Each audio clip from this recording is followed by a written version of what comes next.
তা আমার এই 8 বছরের মাসুম একটা বাচ্চা, কি অপরাধ? কলজাটা ছাড়া আমি থাকবো কেমনি? কোনোদিন একটা মানুষকে আমি সরি ছাড়া তর্ক করি নাই ভাইজান।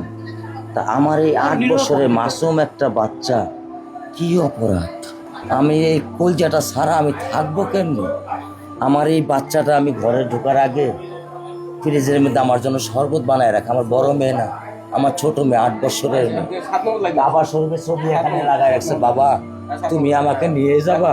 আমি বলছি, আল্লাহ বাবা তুমি আল্লাহর কাছে যাও, আমার তো নেওয়ার দিয়ে যাওয়ার ক্ষমতা নাই।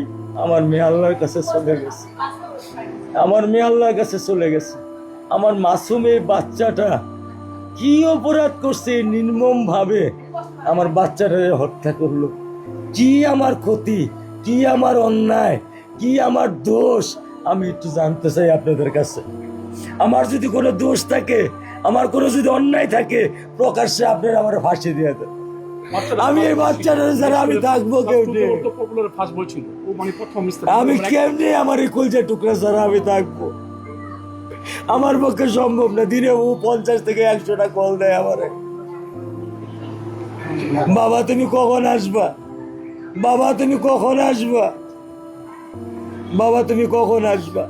8টা বছর আমি আমার বুকের এই ঘরে ঘুম পাড়াইছি। আমি আজকে আমি কার সাথে ঘুম আসবো? আমি কি দিয়ে মনে সান্ত্বনা দিব? আমার অপরাধ কি?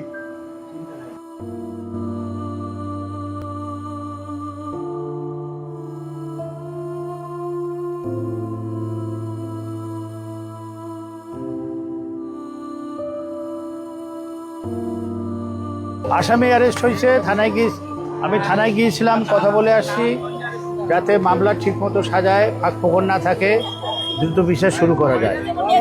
আমরা আমরা আমরা সবাই দোয়া করি আল্লাহ যেন এই বাচ্চাটাকে শাহাদাতের মর্যাদা দান করে।